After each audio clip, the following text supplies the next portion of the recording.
Welcome back everyone. We're going to continue on with our next part of our analysis slash playthrough of Vandal Hearts. Now if for some reason you're just randomly jumping in on this part, I would highly recommend you start over. Not like a standard let's play or commentary or whatever you want to categorize it as. I'm going to go through this game looking at the design choices, the mechanics, the technical side of it, as well as give some more advanced gameplay for Vandal Hearts. Anyway, having said that, let's get back. So we're headed back to the Plane of Sorrow to try get back to our main storyline area.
So this one has a condition similar to what we've done before, but has a little bit of a twist on it too.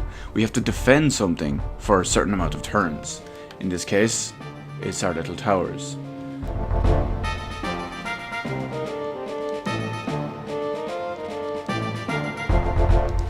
Now, luckily, this can actually be done in a relatively easy way if you know what you're doing.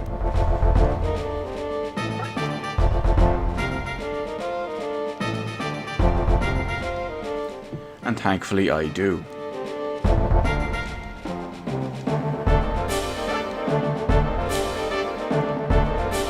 Now I just noticed Zohar as well has a new spell that we'll probably get to test out during this level, Phase Shift.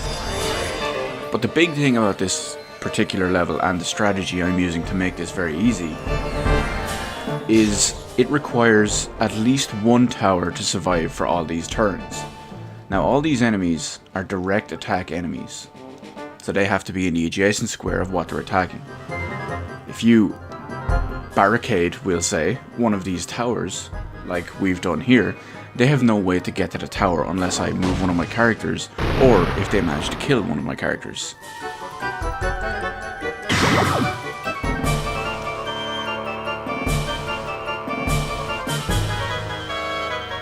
I mentioned towards the start of the whole playthrough that one of the key things for Vandal Hearts was strategy and thinking defensively.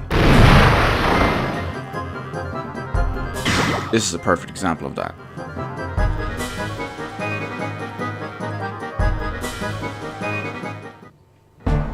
Now yes, it is entirely possible to play this level normally, if you will, but this is a little bit different. So, Phase Shift, look at the size of that area. Now, it can only be cast on the caster itself, but it's got a significant range. So let's see what it looks like.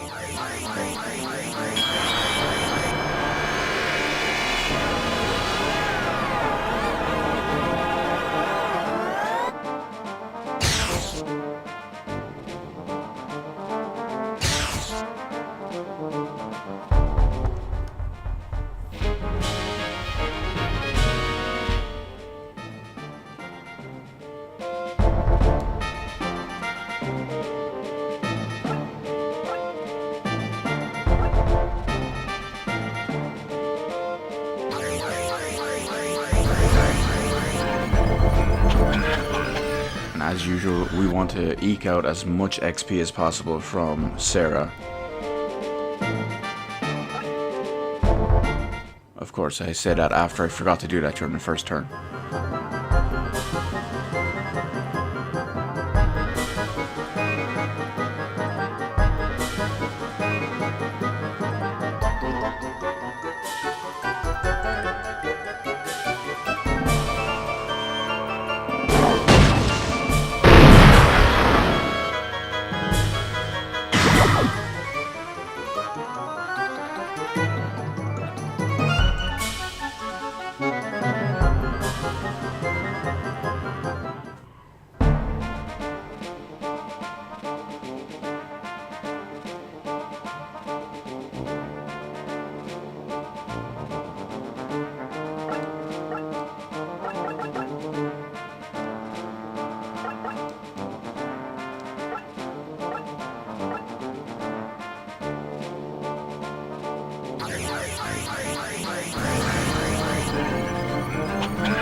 One thing that's important to note about this level is, since it's a survival style level with infinite enemies, the enemies are considerably weaker.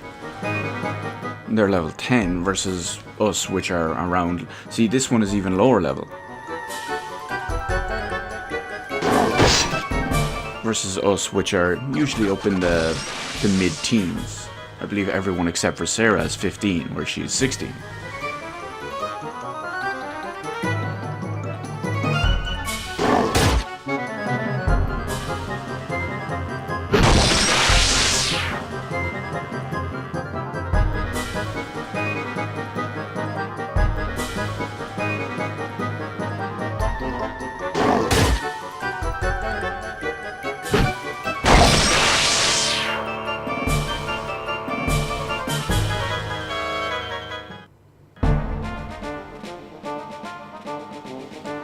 One thing that's also exceptionally handy about this position, we actually got Holy Lightning as well, which is an attack of light-based damage. But anyway, with this formation we have, we can drop in a healing plus and hit all 4 characters, get a massive amount of XP sometimes.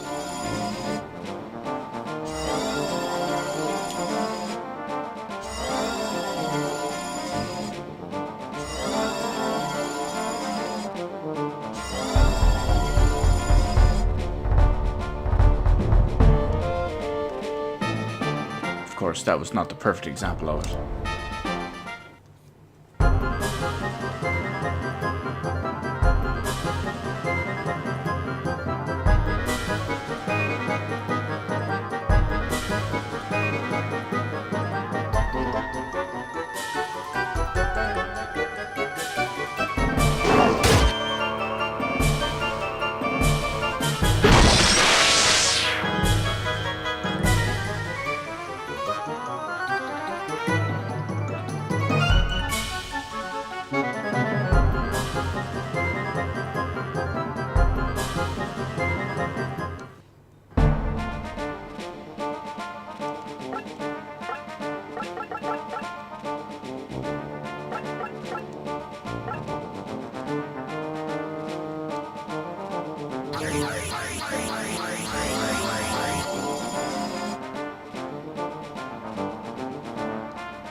Phase Shift is an excellent spell.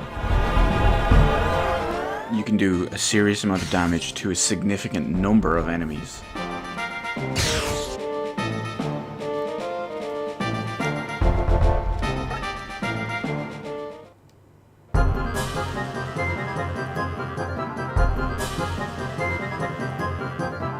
And it's a spell you will see me use probably exceptionally frequently over the course of the playthrough.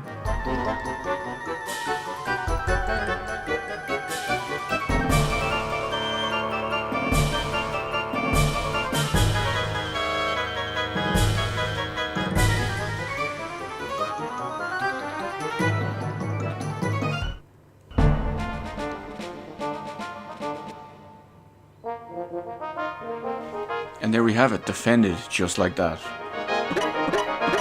You get a decent amount of gold for every individual enemy killed in this level, despite the respawning nature of them, and you do lose a little bit for each tower lost. But still a massive net.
Now, what I'm actually going to do here is something just a little bit different. Because we instantly got thrown into the start of the next battle, we will just end it here and pick up on this battle in our next piece.